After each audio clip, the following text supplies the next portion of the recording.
Boa noite, irmãos e irmãs. É com muita alegria que mais uma vez nos encontramos no nosso canal do YouTube, Encontrando o Espiritismo, canal que tem por objetivo divulgar os nossos estudos a respeito da doutrina dos espíritos. Hoje abordaremos o tema Perispírito, o elo interexistencial do ser, onde daremos continuidade às abordagens iniciadas no nosso vídeo anterior, que poderá ser encontrado facilmente no nosso canal do YouTube. Reforço aqui os agradecimentos a todos que têm apoiado o nosso trabalho, realizando sua inscrição neste canal.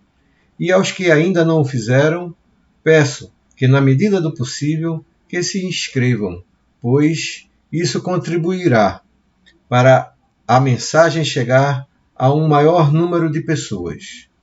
Peço ainda a todos que puderem que compartilhem nossos vídeos, pois isso possibilitará a difusão da doutrina dos espíritos, possibilitando ainda a mais pessoas receberem a mensagem ora divulgada.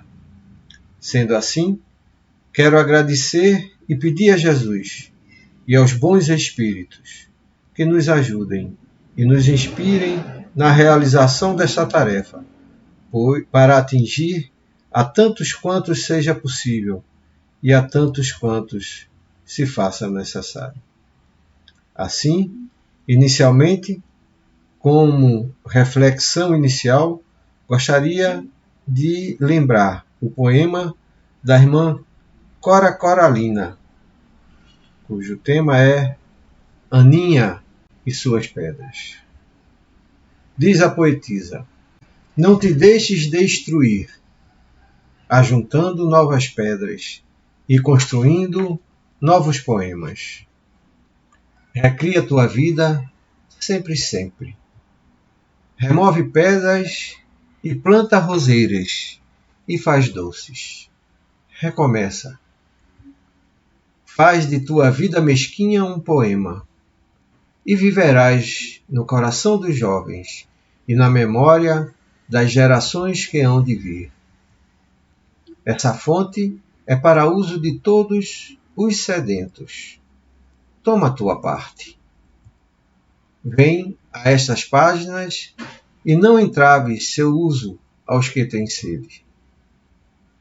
Isto dito, gostaria de lembrar as palavras que faz parte das instruções dos Espíritos, contidas no capítulo 11, uma comunicação espiritual trazida pelo Espírito Pascal, que nos foi trazida no ano de 1862. Diz a comunicação: se os homens se amassem com mútuo amor, mais bem praticada seria a caridade. Mas, para isso, mister fora vos esforçasseis para largar essa couraça que vos cobre os corações, a fim de se tornarem eles mais sensíveis aos sofrimentos alheios. A rigidez mata os bons sentimentos. O Cristo jamais se escusava, não repelia aquele que o buscava, fosse quem fosse. Socorria a mulher adúltera como o criminoso. Nunca temeu que a sua reputação sofresse por isso. Quando o tomares por modelo de todas as vossas ações, se na terra a caridade reinasse, o mal não imperaria nela, fugiria envergonhado, ocultar-se-ia, amar o próximo como a si mesmo, visto que, em toda parte, se acharia deslocado. O mal então desapareceria. Ficai bem certos. Começai vós por dar o exemplo. Sede caridosos, para com todos indistintamente. Esforçai-vos por não atentar nos que vos olham com desdém e deixai a Deus o encargo de fazer toda a justiça. A Deus que todos os dias separa no seu reino o joio do trigo. O egoísmo é a negação da caridade. Ora, sem a caridade, não haverá descanso para a sociedade humana. Digo mais, não haverá segurança, com o egoísmo e o orgulho que andam de mãos dadas. A vida será sempre uma carreira em que vencerá o mais esperto, uma luta de interesses, em que se calcarão aos pés as mais santas afeições, em que nem sequer os sagrados laços de família merecerão respeito. Que assim seja. Muito bem, tendo isso dito, passemos à temática da noite de hoje, cujo tema é perispírito, o elo interexistencial do ser. No vídeo anterior, nós conversamos a respeito do perispírito, trazendo alguns conceitos, características e propriedades, adentrando na temática da sua natureza. Hoje, nós daremos continuidade ao assunto, continuando a abordar as propriedades, a sua natureza, funções e influências. Certamente, iremos precisar de mais um vídeo para concluirmos os aspectos da sua natureza, funções e influências consequentes. E para iniciarmos a nossa fala, queremos voltar ao assunto que abordamos inicialmente no vídeo anterior, que trata dos elementos gerais do universo.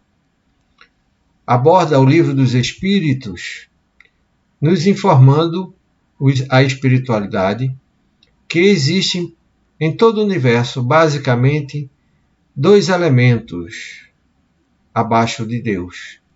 Deus como Criador universal de todas as coisas, princípio de tudo, o elemento material e o elemento espiritual.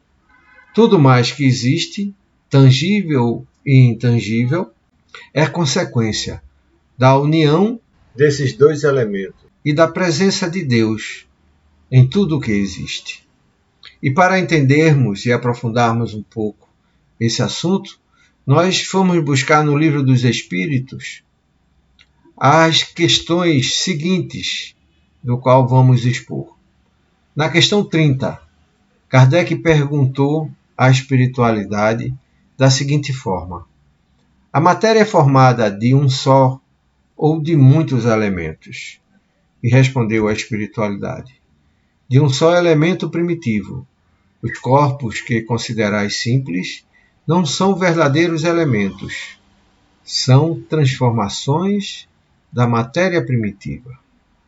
Ou seja, é a espiritualidade nos informando que aquilo que ainda imaginamos ser, ou já imaginamos ser, elementos primordiais ou primitivos, são, na verdade, elementos derivativos da essência inicial da criação do universo. Na questão de número 33, Kardec questionou a espiritualidade. A mesma matéria elementar é susceptível de experimentar todas as modificações e de adquirir todas as propriedades? Ou seja, Kardec quis saber da espiritualidade se essa matéria inicial, não é? A matéria primeira, ela é susceptível de experimentar modificações e adquirir todas as propriedades existentes nos outros materiais. E respondeu a espiritualidade que sim. E é isso que se deve entender quando dizemos que tudo está em tudo. Embora uma pergunta objetiva e uma resposta direta e sucinta, isso nos leva a uma profunda reflexão. Quando a espiritualidade nos diz que tudo está em tudo, precisamos ampliar, dilatar nossos conceitos de entendimento do que é a vida, para podermos conceber ou alcançar essas informações que a espiritualidade nos transmite, se faz necessário transcender todos os limites que porventura tenhamos a respeito do entendimento da vida material. Quando a espiritualidade nos dá a informação de que tudo está em tudo, segundo a própria definição do Livro dos Espíritos, que basicamente existe em todo o universo, o Deus, Criador universal de todas as coisas, e um elemento material e um elemento espiritual, eles estão nos dizendo, de forma bem objetiva, que em tudo, absolutamente tudo, existe uma parcela que é espírito, uma outra parcela que é material, e que aí, em tudo que existe, está a presença soberana do Criador universal de todas as coisas. E aí nós vamos buscar na questão 540 a informação que a espiritualidade nos traz, dizendo: tudo se encadeia na natureza, desde o átomo primitivo até o arcanjo, que também começou por ser átomo, admirável lei de harmonia, que o vosso acanhado espírito ainda não pode aprender em seu conjunto. Ou seja, nessa parte do Livro dos Espíritos, a espiritualidade nos dá uma grande notícia de que tudo no universo está interligado, desde o átomo, ou seja, aquilo que ainda entendemos como princípio ou primitividade da existência material, até o arcanjo, que é o ser mais elevado, não é? Que podemos conceber na nossa modesta condição de reflexão. Só que ele nos dá também uma outra notícia muito forte, que é que nós, na nossa simples condição de entendimento, não consegue ainda explicar ou entender o conjunto desta realização. Emmanuel, na obra O Consolador, na questão de número 7, que é perguntado: existe uma lei de progresso para a individualização química? Respondeu da seguinte forma: na conceituação dos valores espirituais, a lei é de evolução para todos os seres e coisas do universo. Ou seja, é Emmanuel ratificando aquilo que está no Livro dos Espíritos, nessa última questão de número 540 que citamos no slide anterior. Emmanuel nos diz simplesmente que tudo no universo evolui. E como bem disse o Livro dos Espíritos, do átomo ao arcanjo. E Emmanuel utiliza o termo coisas, que é uma realidade que podemos compreender de forma mais palpável, pois coisas podemos definir como tudo aquilo que existe, fora da existência animal, ou hominal, como queira. E continua Emmanuel: as individualizações químicas possuem igualmente a sua rota para a obtenção das primeiras expressões anímicas, sendo justo observarmos que no círculo industrial a individualização é trabalhada pelos processos mais grosseiros, até que possa ser aproveitada pelo agente invisível na química biológica, onde entra novo círculo vital na ascensão para o seu destino. Ou seja, Emmanuel, de forma bem sutil, nos lembra a nossa química material, que para atingirmos ao ponto da química fina, precisamos trabalhar com os materiais grosseiros, refinando-os para que aí consigamos atingir o propósito da química fina propriamente dita.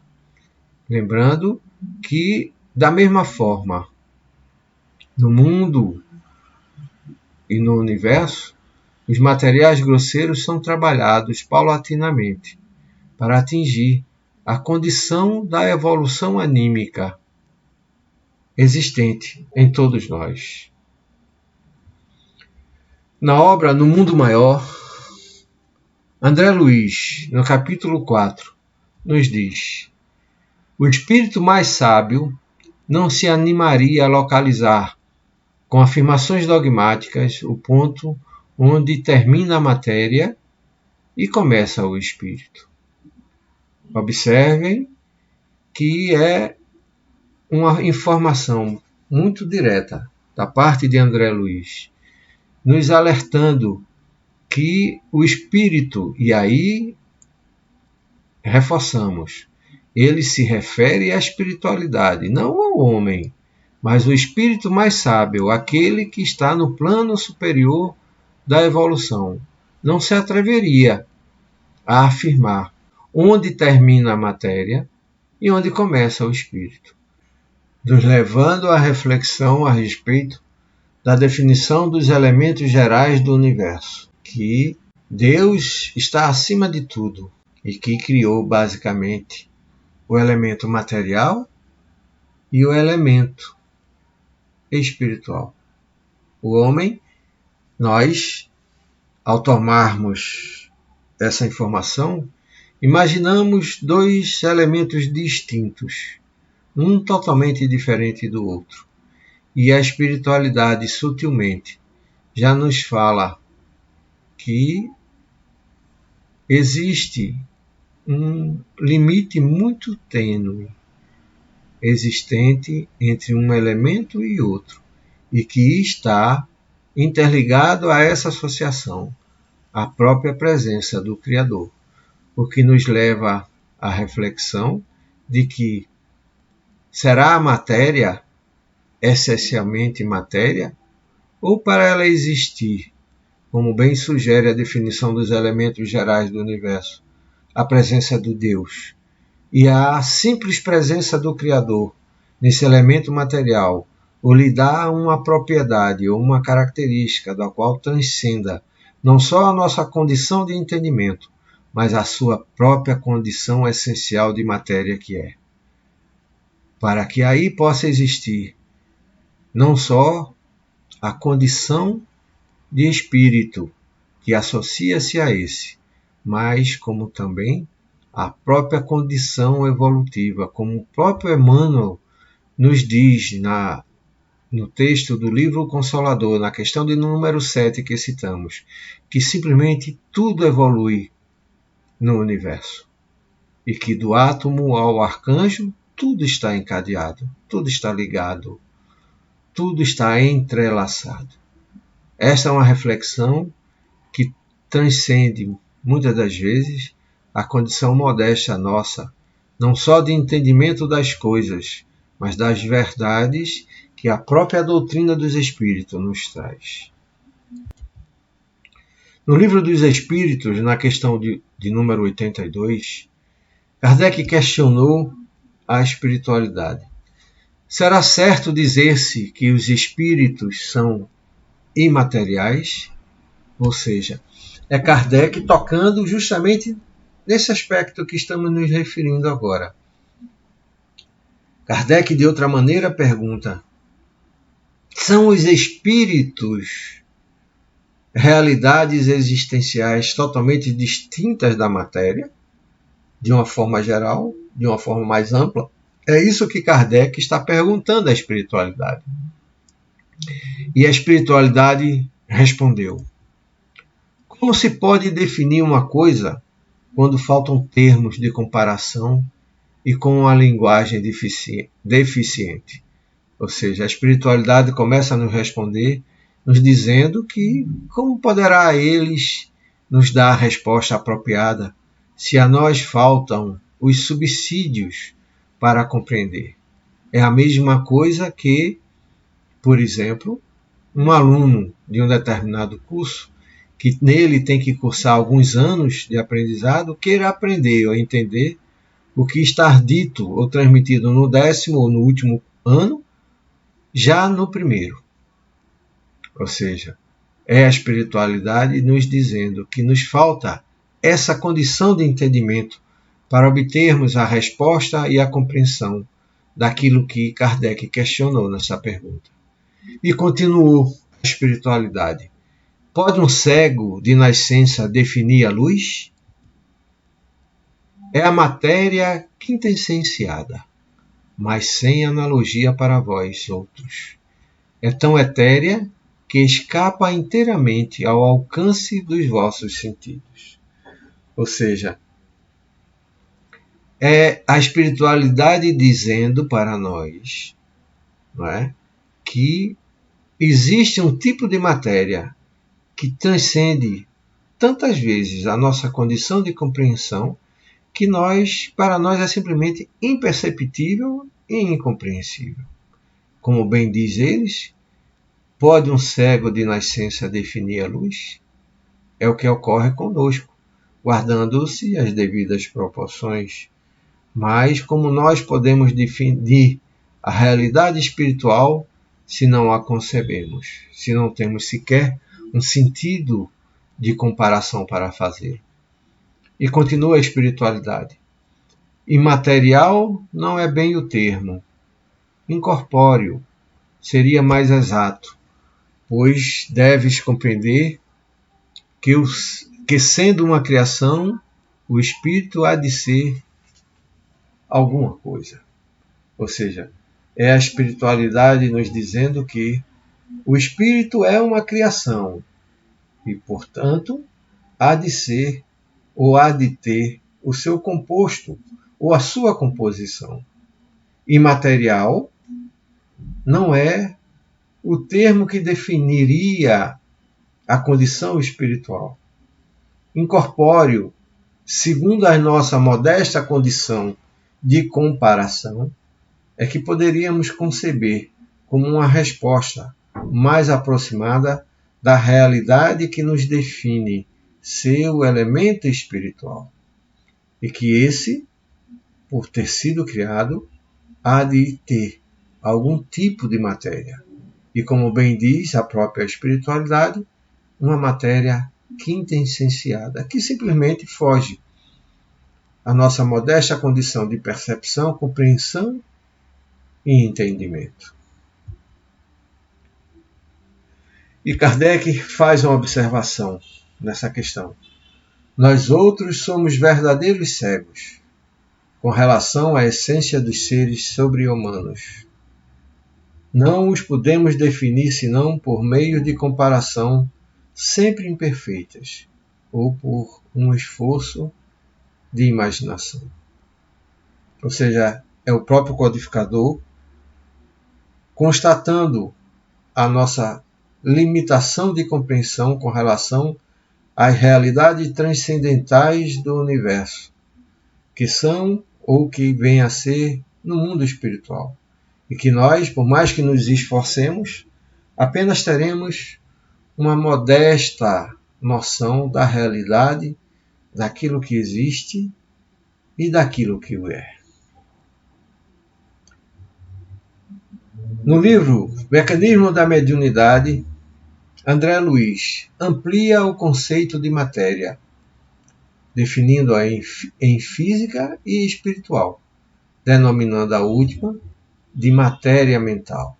Talvez alguém nesse momento esteja se questionando, mas Silvio, a temática não é perispírito, por que você está se aprofundando nos assuntos do princípio fundamental existencial do universo, que é o elemento material, o elemento espiritual? E nós dizemos que essa reflexão se faz necessário se nós quisermos realmente começar a compreender a realidade das propriedades e funções do perispírito.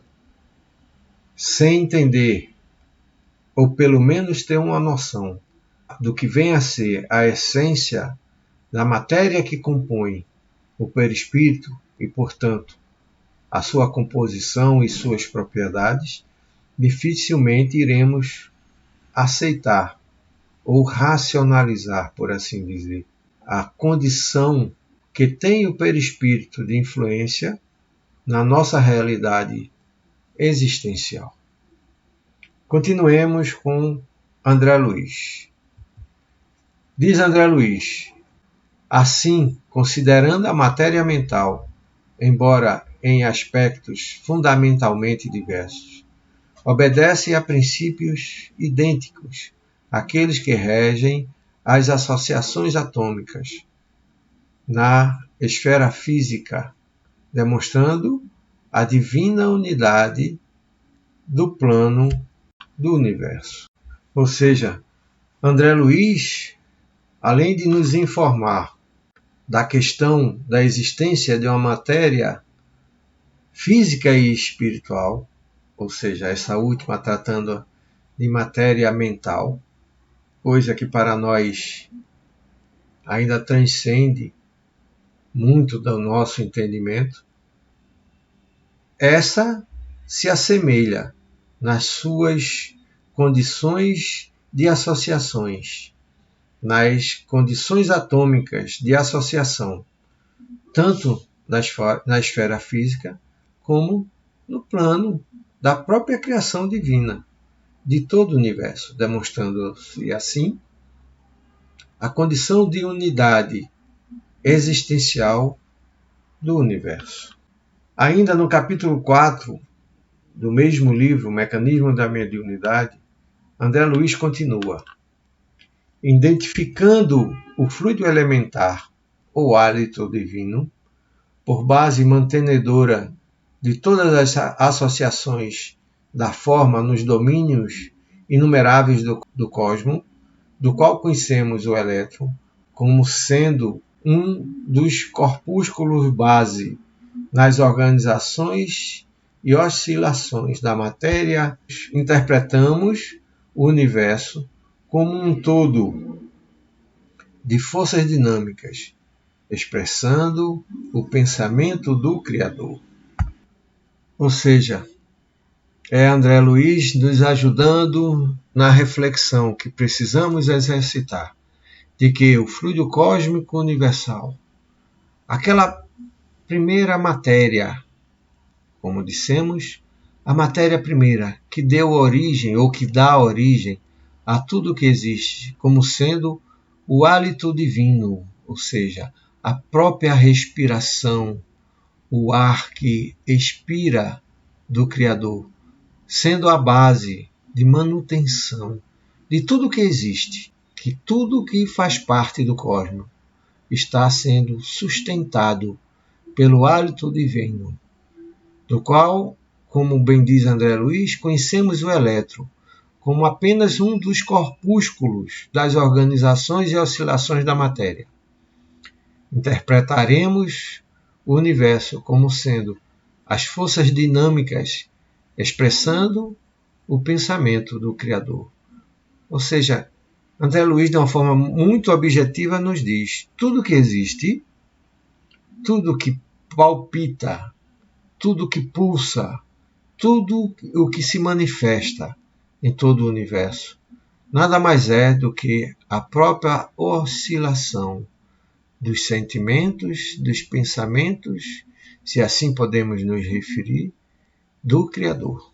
E continua André Luiz: e superpondo-se-lhe a grandeza indevassável, encontraremos a matéria mental que nos é própria, em agitação constante, plasmando as criações temporárias ligadas à nossa necessidade de progresso.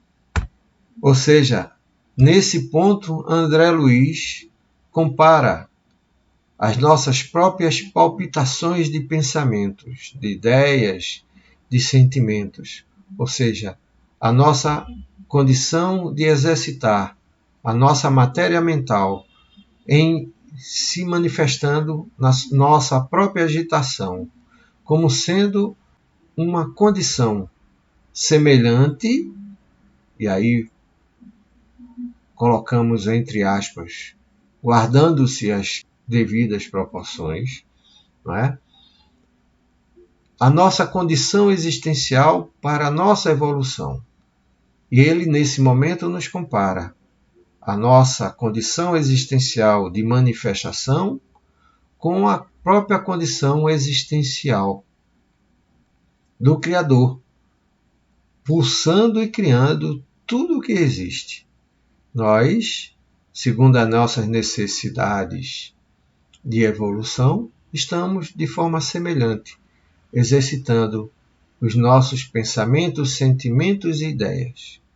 E talvez aí caiba a comparação transcrita nas Escrituras, que o homem foi criado à imagem e à semelhança do Criador.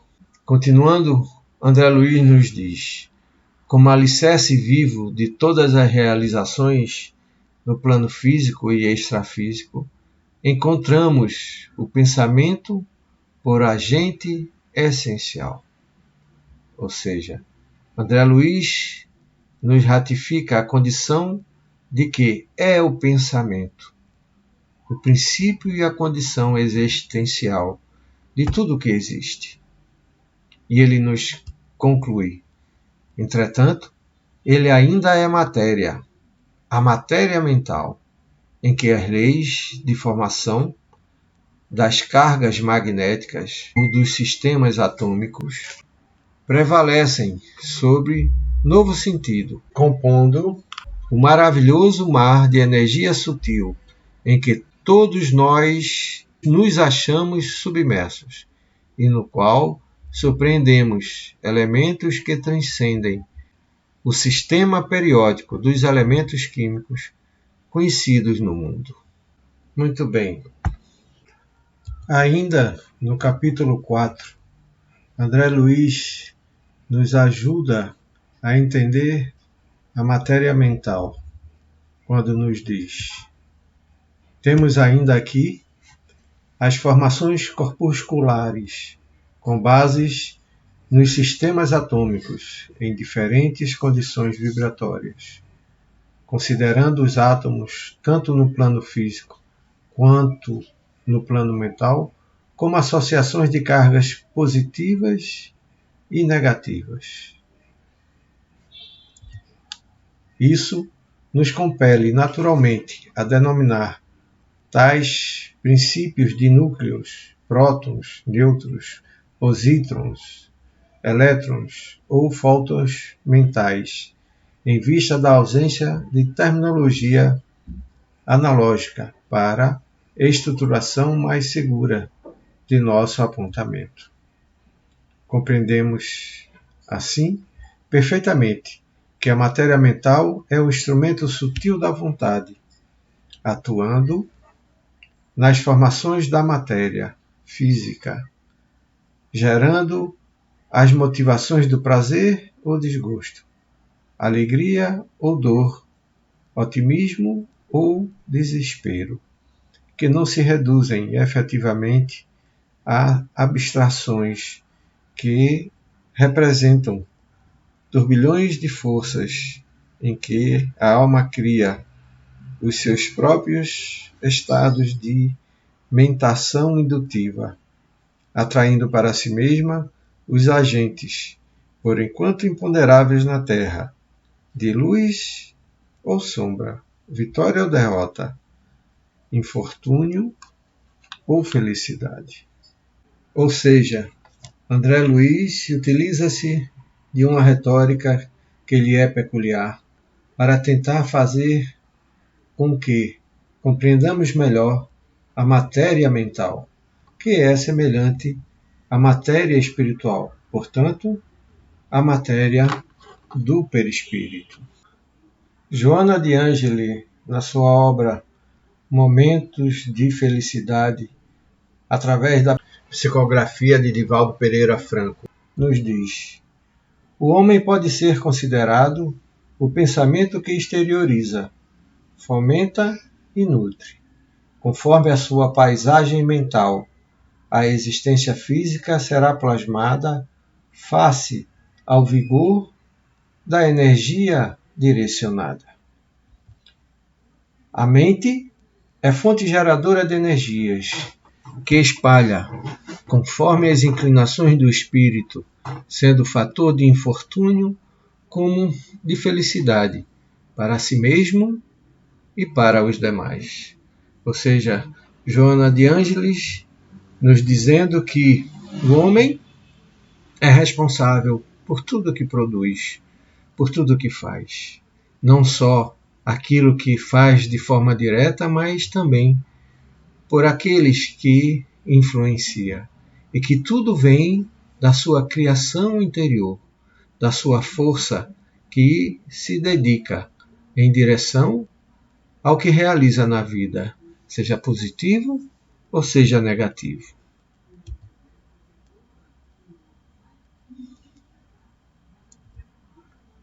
Na Gênese, no capítulo 14, Kardec nos faz entender que o perispírito é formado por substâncias que transcendem a ciência terrena.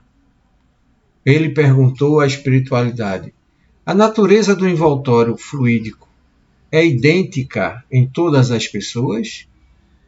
E a espiritualidade nos responde de forma bem objetiva: não.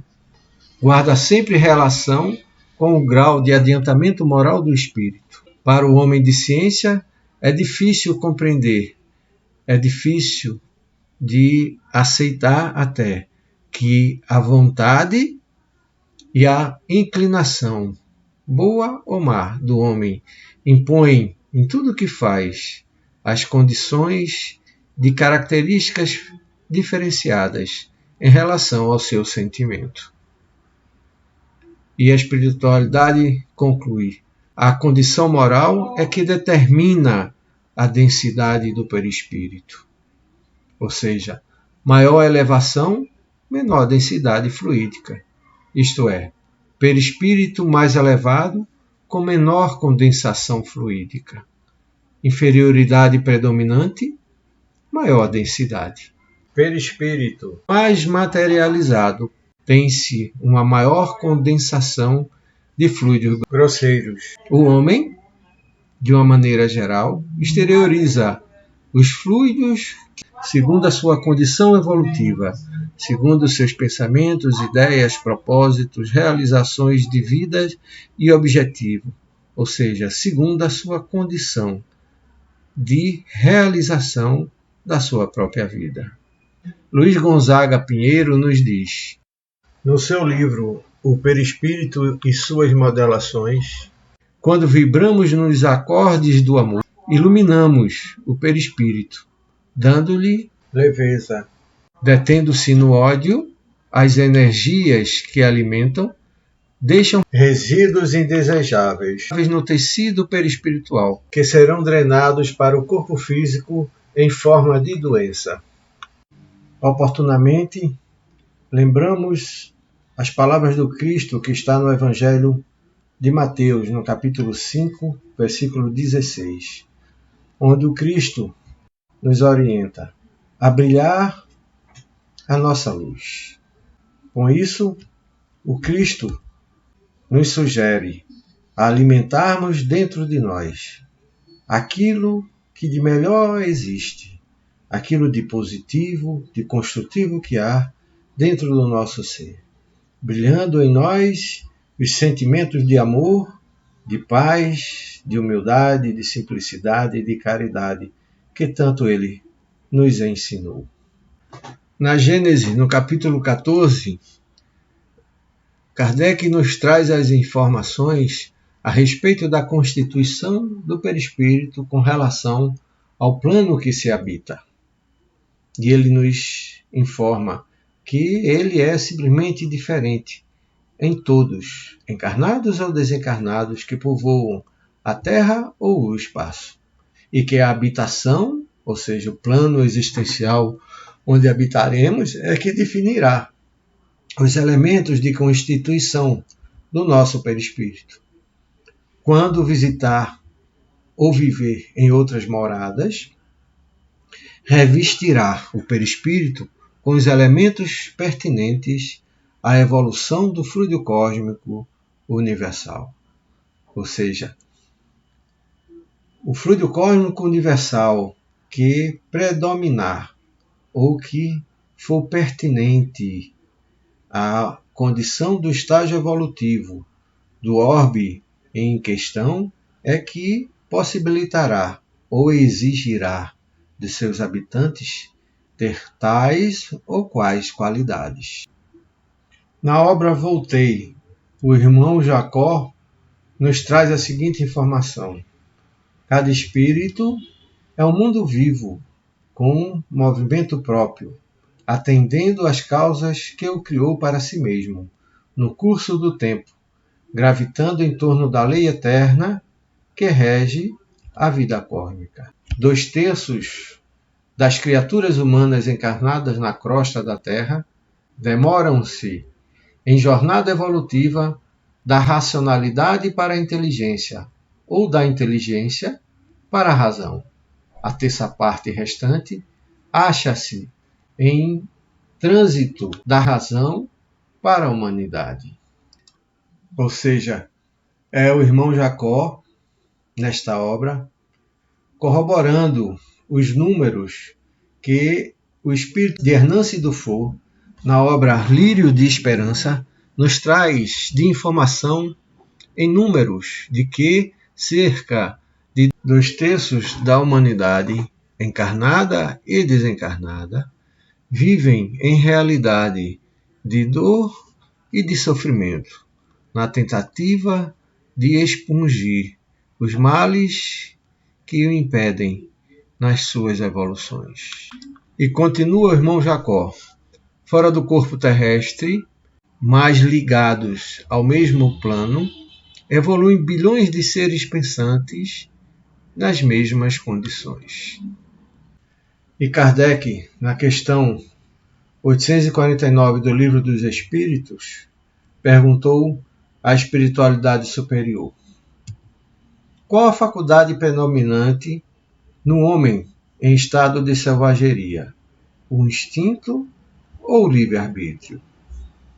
E respondeu a espiritualidade: o instinto, o que não o impede de agir com inteira liberdade no tocante a certas coisas. Ou seja, muitos de nós ainda se questionam a respeito da condição do homem ter o seu livre-arbítrio cerceado ou não. E a espiritualidade nos dá essa informação de forma muito clara, que mesmo em estado de selvageria, o homem tem ainda a condição da escolha para a sua realização dos seus pendores. E conclui a espiritualidade, mas aplica como a criança essa liberdade às suas necessidades, e ela se amplia com a inteligência. Consequentemente, tu, que és mais esclarecido do que um selvagem, também és mais responsável pelo que fazes do que um selvagem o é pelos seus atos. Ou seja, a espiritualidade nos deixa muito claro a responsabilidade que temos em consequência das luzes que já eventualmente tenhamos conquistado. Quanto maior a informação, quanto mais discernimento tivermos ou opção de escolha, maior será a nossa responsabilidade. Ainda no Livro dos Espíritos, na questão de número 94, a espiritualidade nos esclarece: passando de um mundo a outro, o espírito muda de envoltório como mudagem de roupa.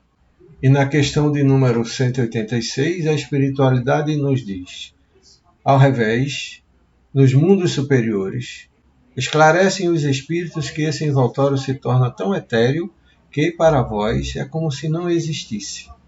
Tal é o estado dos espíritos puros. Ou seja, é a espiritualidade nos deixando muito claro que mesmo o espírito mais puro, ele tem sim a condição do perispírito, que envolve o seu ser.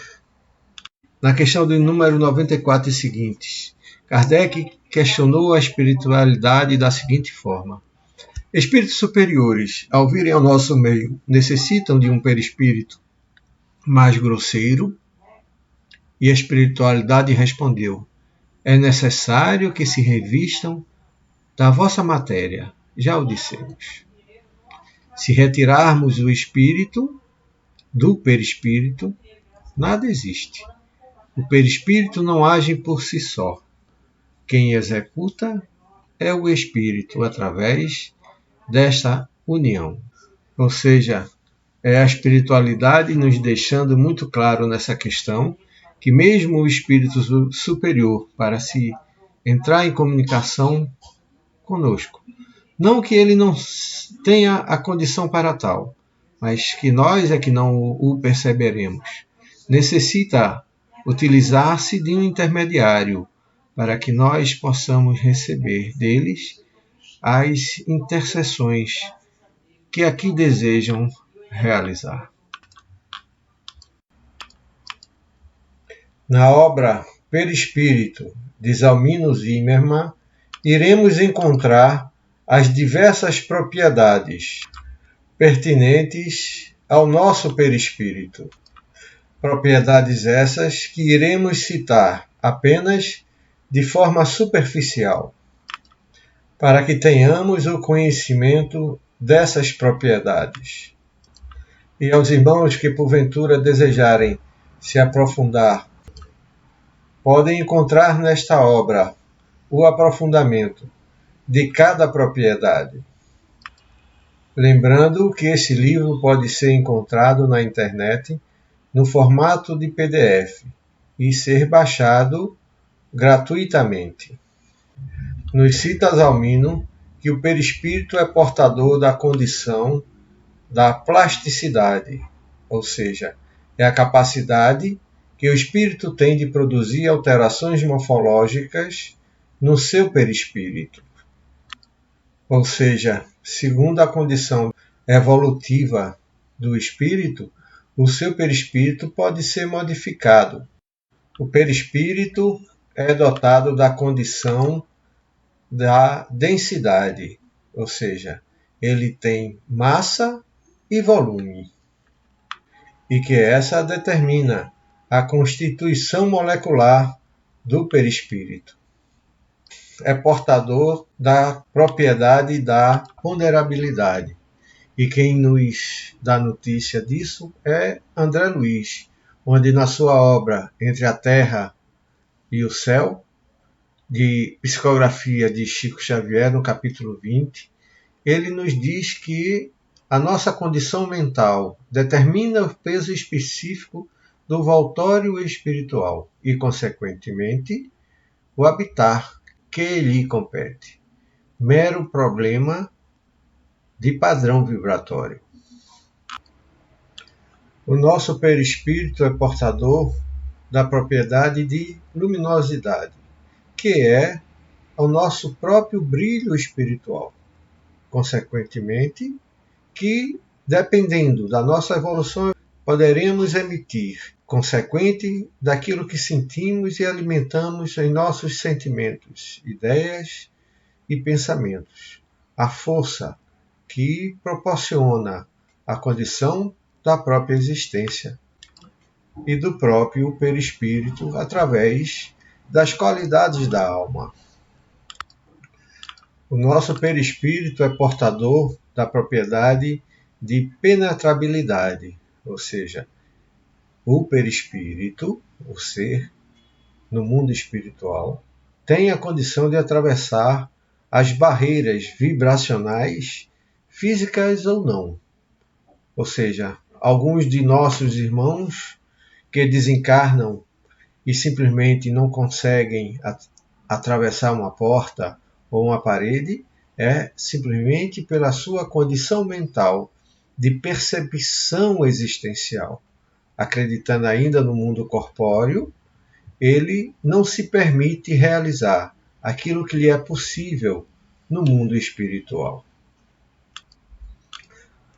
O nosso perispírito é portador da propriedade da perenidade, ou seja, como citamos no vídeo anterior, ele é indestrutível e mantém sua estabilidade constitucional, ou seja, nem milhões de sóis poderão, com sua força de explosão, destruir o perispírito humano.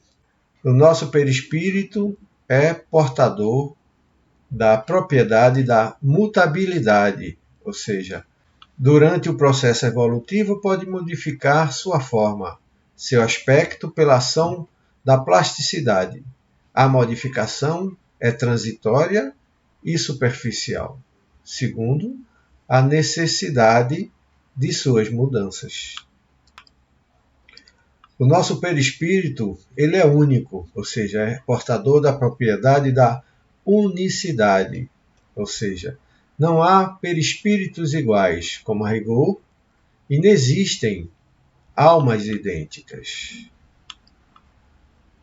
O perispírito é portador da propriedade da tangibilidade, ou seja, pode se tornar materialmente palpável, no todo ou em parte, com o suporte do fluido ectoplásmico, que lhe dá expressão física. Só para nós entendermos um pouco melhor, os fenômenos de ectoplasmia é que permitem as materializações dos espíritos. Por isso, eles podem ser tocados, segundo a condição que lhe for possível na sua materialização.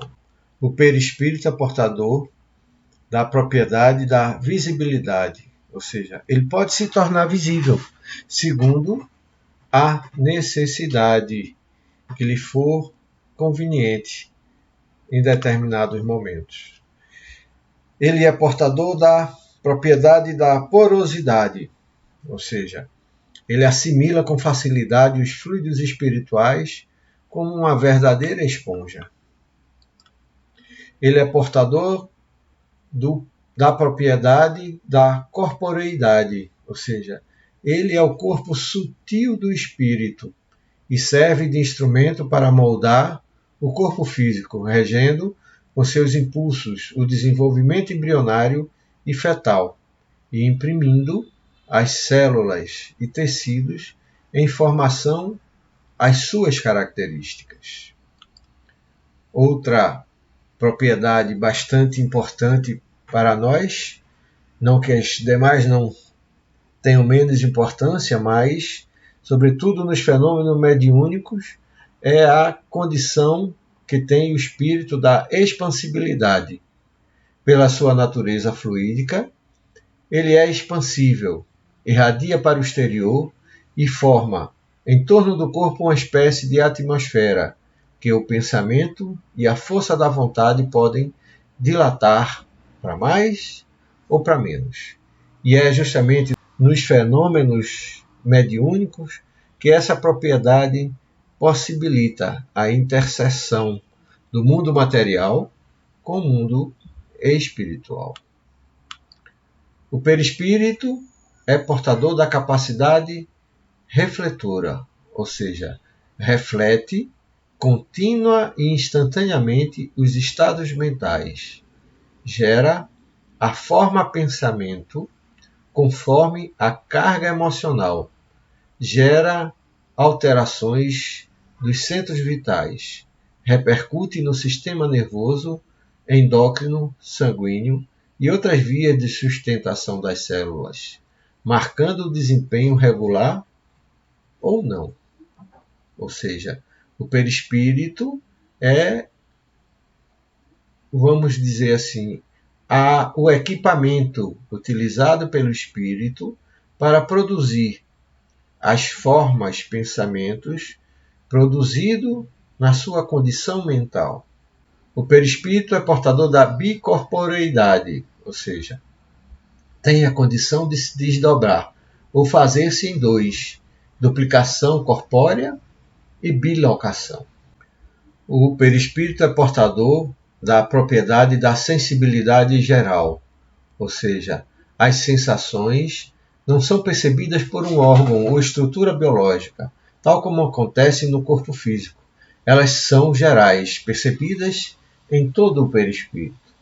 Ou seja, nós, para ouvir, necessitamos dos ouvidos, dos olhos para enxergar, do tato para tocar, do olfato para sentir o cheiro, e assim por diante. O perispírito não. O perispírito percebe todas as sensações por todo o seu corpo perispiritual. O perispírito é portador da capacidade de sensibilidade magnética, ou seja, permite absorver, assimilar, transmitir a energia espiritual que capta ou recebe. Por exemplo, quando estamos aplicando o passe, a função de exercitar a prática da doação de fluidos é um exercício essencialmente praticado através da condição perispiritual que nós, por o possuir, nos é possível realizá-lo. O perispírito tem odor, coisa que já foi verificada por diversos médiuns, pois alguns deles chegam a captar odores, agradáveis ou não, indicativo da evolução dos espíritos presentes, o que é comum nas reuniões de desobsessão, quando os médiuns sentem a presença, por exemplo, de flores ou de perfume agradável quando se trata de um espírito evoluído, ou de mau cheiro, como de álcool ou de lama, quando são espíritos sofredores. O perispírito tem temperatura e pode apresentar, pelo menos, em intercâmbios mediúnicos, temperatura própria. Muitos médiuns registram uma espécie de gelido torpor com a aproximação de espírito sofredor, ou, ao contrário, uma cálida sensação de bem-estar, quando da aproximação de um espírito superior. Essas são, meus irmãos, pelo menos as propriedades que nos são conhecidas por enquanto. São elas que nos mantêm a interexistência com o plano espiritual, sabendo-se que nos planos mais adiantados alcançaremos características outras, pertinentes ao estado evolutivo que iremos um dia alcançar. Ou seja, temos a informação de que, quando evoluirmos e atingirmos orbes mais elevados, condições evolutiva e espiritual mais elevada, nós alcançaremos outras propriedades que sublimarão a realidade perispiritual e a condição do ser existencial. Bom, meus irmãos, tendo isto dito, devido à extensão do vídeo, é aconselhável que nós demos uma pausa para vir a concluir no próximo vídeo os estudos que nos é possível a respeito do perispírito. Queremos agradecer a todos a oportunidade de estarmos aqui nos ouvindo e desejando que aqueles que gostarem e que ainda não fizeram, que por favor se inscrevam no nosso canal do YouTube.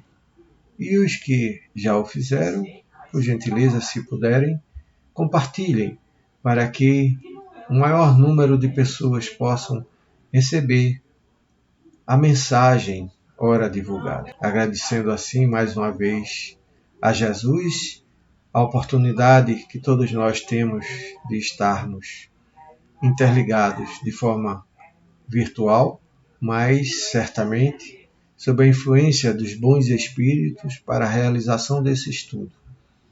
Agradecendo a todos e desejando muita paz, com um sincero desejo de nos encontrarmos breve, através do nosso canal Encontrando o Espiritismo. Muita paz para todos.